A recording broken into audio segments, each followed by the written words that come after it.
Good morning students. ఈ క్లాస్లో మనం కంపెనీ ఆడిటర్ హక్కుల గురించి తెలుసుకుందాం.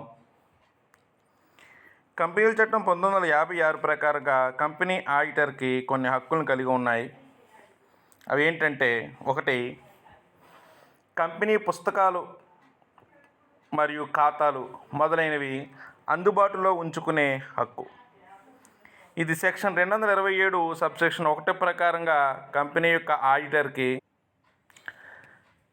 సెక్షన్ 227 సబ్సెక్షన్ 1 ప్రకారంగా ఈ హక్కుని కల్పించడం జరిగింది.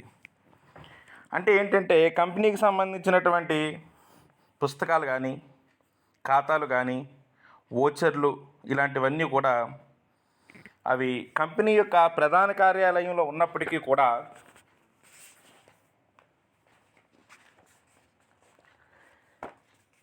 వాటిని ఆడిటరు అన్ని వేళలా కూడా తనకి అందుబాటులో ఉంచమని అడగొచ్చు. ఇక్కడ పుస్తకాలంటే కంపెనీకి సంబంధించినటువంటి ఖాతాలు, చట్టాలు రాసేటువంటి పుస్తకాలే కాకుండా శాసనాత్మక మరియు గణాంక పుస్తకాలు అన్నీ కూడా ఈ పుస్తకాల లెక్కలోకి వస్తాయి.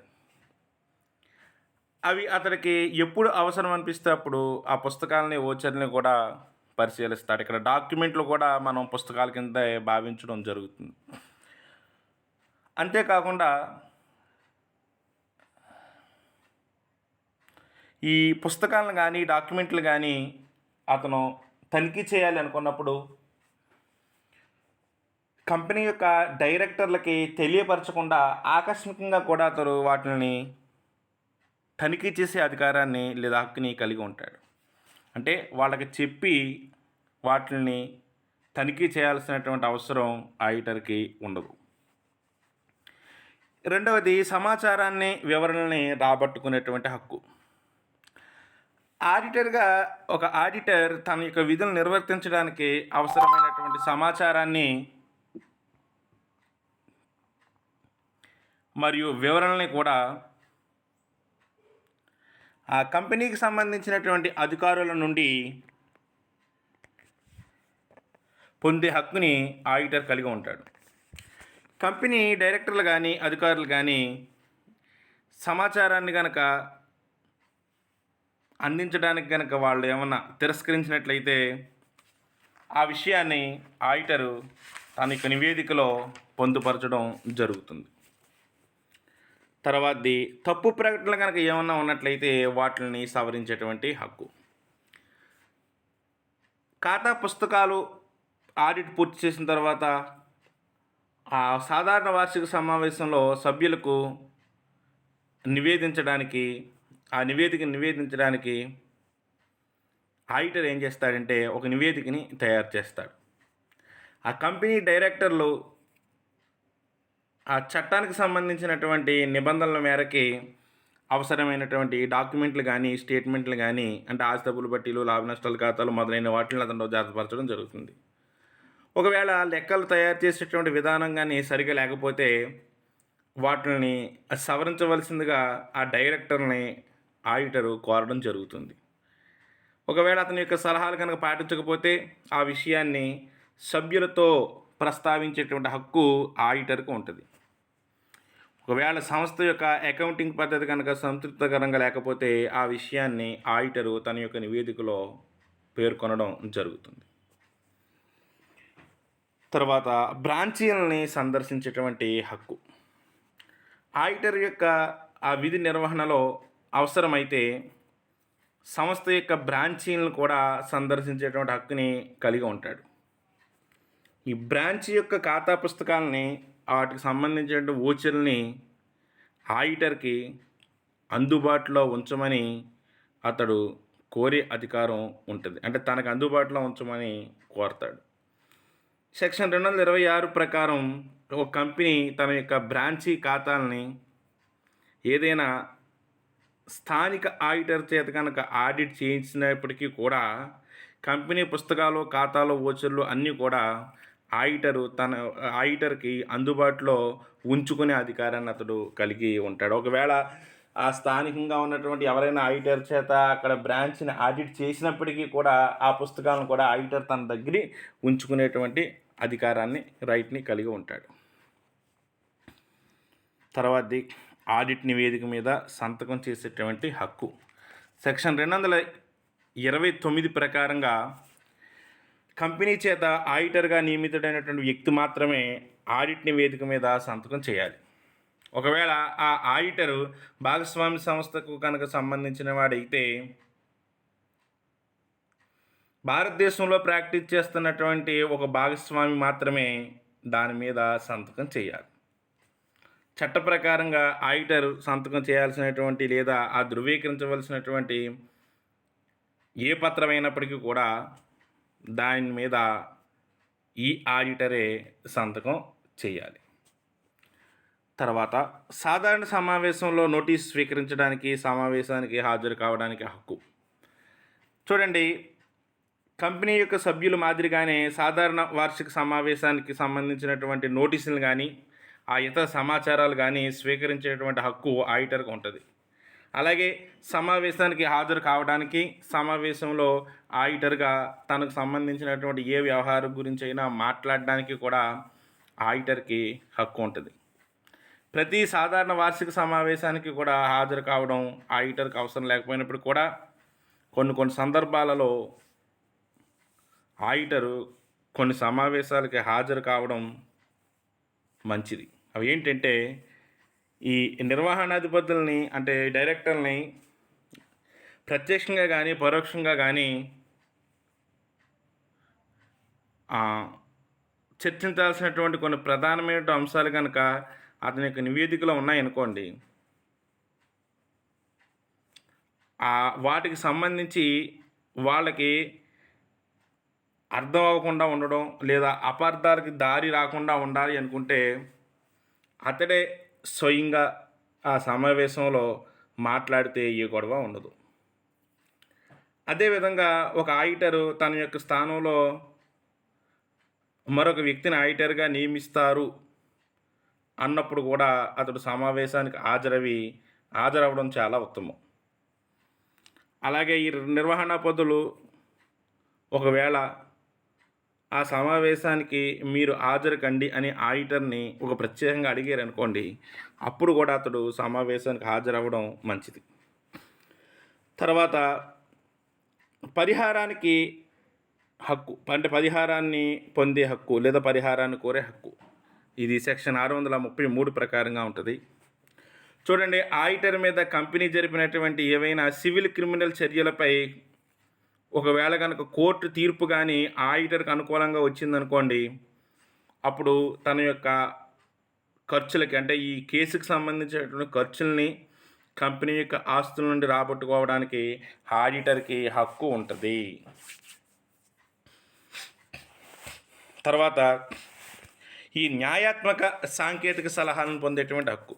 చూడండి, ఆడిటర్ కానీ తనకు అవసరమని భావించాడు అనుకోండి, అలాగే అతడి యొక్క విధులు సమర్థవంతంగా నిర్వహించాలి అనుకున్నప్పుడు ఒకవేళ న్యాయాత్మకమైనటువంటి లేదా సాంకేతికపరమైనటువంటి కొన్ని సలహాలను అతను ఏం చేస్తాడంటే ఆ నిపుణుల నుండి పొందడానికి ప్రయత్నం చేస్తాడు. ఆ రకంగా పొందేటప్పుడు అయ్యేటువంటి ఈ అదనపు ఖర్చులు ఏమైతే ఉంటాయో ఆ ఖర్చులన్నింటినీ కూడా కంపెనీ వారు ఇవ్వవలసి ఉంటుంది. ఇదే విషయాన్ని registrar of companies Bombay versus PM Hegde, అలాగే బెహన్ వర్సెస్ వెబ్ అన్నటువంటి కేసుల్లో కూడా తీర్పు చెప్పడం జరిగింది. అంటే ఆడిటరు అవసరమైనటువంటి ఈ సలహాలని వాటిని పొందొచ్చు. అలాగని తర్వాత ప్రతిఫలాన్ని పొందేటువంటి హక్కు. సెక్షన్ 224 సబ్సెక్షన్ 8 ప్రకారంగా ఆడిటరు అతనికి అప్పగించినటువంటి పని పూర్తి చేసినటువంటి వెంటనే ఆ ప్రతిఫలాన్ని పొందేటువంటి హక్కును కలిగి ఉంటాడు. అయితే ఆడిటర్ తనకు రావాల్సినటువంటి ప్రతిఫలానికి కానీ, అంటే ప్రతిఫలం గురించి కంపెనీకి చెందినటువంటి కొన్ని పుస్తకాల మీద కూడా అతడు అంటే కొన్ని పుస్తకాల మీద కనుక అతడు లీన్ హక్కుని ప్రయోగించడానికి అయితే వీలు లేదు. అంటే ఏంటంటే తనకు రావాల్సినటువంటి డబ్బుల గురించి కంపెనీ తాలూకు పుస్తకాలని ఉంచుకోకూడదు. అయితే ఆడిటర్ తన యొక్క ప్రతిఫలం నిమిత్తం కూడా ఏం చేయొచ్చంటే అతడు ఆడిట్ చేయడానికి ఉపయోగించినటువంటి ఏమైనా కాగితాలు ఉన్నట్లయితే వాటి మీద మాత్రం అతడికి లీన్ హక్కును ఉంటుంది. అయితే భారతదేశంలో మాత్రం అటువంటి హక్కు ఆడిటర్లకి లేదు. తర్వాత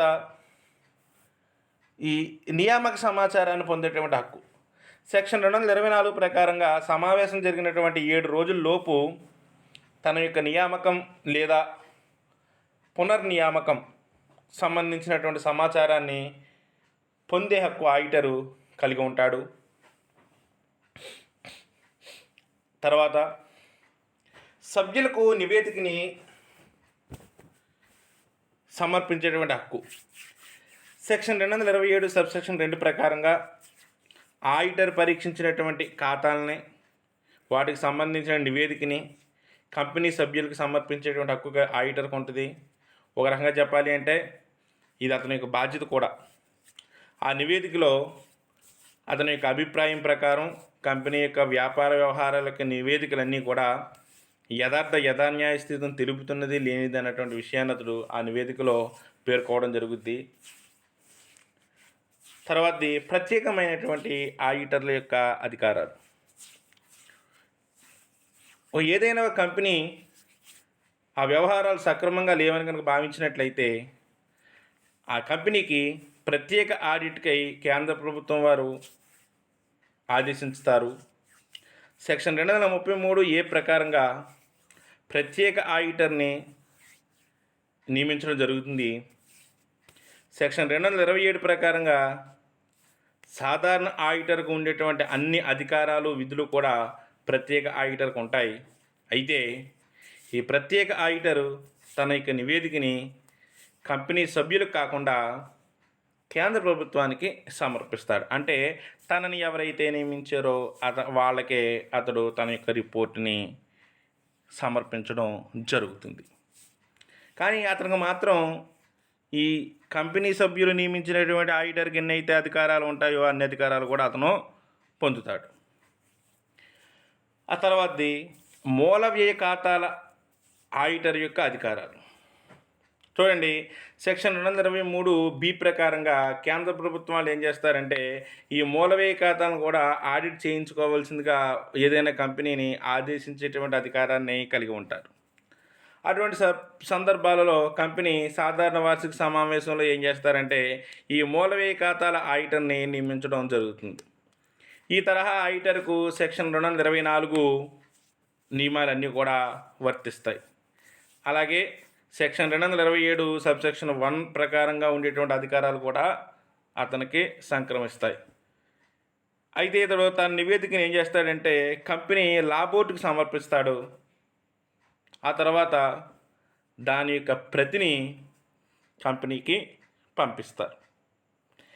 ఇవి మూల వ్యయ ఖాతాల ఆడిటర్కి సంబంధించినటువంటి అధికారం. సో ఈ రకంగా ఒక కంపెనీలో ఉన్నటువంటి ఆడిటర్కి కొన్ని హక్కులు ఏర్పాటు చేయడం జరిగింది. మనం ఈ టాపిక్లో ఇంకంటే యూనిట్ 5లో ఆడిటర్ యొక్క యోగ్యతలు మనం దీన్ని ముందు క్లాస్లో మనం తెలుసుకున్నాం. ఆడిటర్ యొక్క క్వాలిఫికేషన్స్ ఏంటి అన్నటువంటిది. ఇకపోతే ఈ క్లాస్లో మనం ఆడిటర్ యొక్క విధుల హక్కుల గురించి తెలుసుకున్నాం. ఇక ఇంకా మనకి 2 ప్రశ్నలు ఉన్నాయి ఈ యూనిట్ మొత్తం మీద. అవి ఏంటంటే ఆడిటర్ యొక్క విధులు, ఆడిటర్ యొక్క బాధ్యతలు. ఈ ఆడిటర్ యొక్క హక్కులు అన్నటువంటిది చిన్నదే ప్రశ్న. ఆడిటర్ యొక్క విధులు అన్నటువంటిది కొంచెం పెద్ద ప్రశ్న. అది నెక్స్ట్ క్లాస్లో చూద్దాం. దాని తర్వాత మనకి ఇంకొక క్లాస్ ఉంది, అదేంటంటే ఆడిటర్ యొక్క బాధ్యతలు. మీకు పరీక్షలు ఇంకా ఒక వారం రోజులు కూడా లేవు. 24వ తారీఖు నుంచే పరీక్షలు అంటున్నారు. మీరు జాగ్రత్తగా చదివి కొంచెం ఎగ్జామ్స్ అన్నీ కూడా అందరూ బాధ్యతగా బాగా రాసి మీరందరూ కూడా మంచి మార్కులు తెచ్చుకొని పాస్ అవ్వాలి. ఎందుకంటే మీరు లాస్ట్ సెమిస్టర్ ఇది. ఈ సెమిస్టర్ తర్వాత ఇంక మీరు డిగ్రీ కంప్లీట్ అయిపోయినట్టే. అందుకోసం కొంచెం దృష్టిగా చదవండి. దీంతో పాటుగా మనకి మేనేజ్మెంట్ అకౌంటెన్సీ కూడా ఉంది. ఆల్మోస్ట్ ఆల్ మేనేజ్మెంట్ అకౌంటెన్సీకి సంబంధించినటువంటి సిలబస్ అంతా కూడా కంప్లీట్ అయిపోయింది. మొత్తం 5 యూనిట్లు కూడా కంప్లీట్ చేశాను. ఇంకా ఏమన్నా మనకు కావాలంటే ప్రాక్టీస్గా లెక్కలు చేసి పెట్టడమే. నేను అలాగా ఈ ఎగ్జామ్స్ మొదలయ్యే వరకు కూడా నేను డైలీ లెక్కలు అందులో పెడతానే ఉంటాను.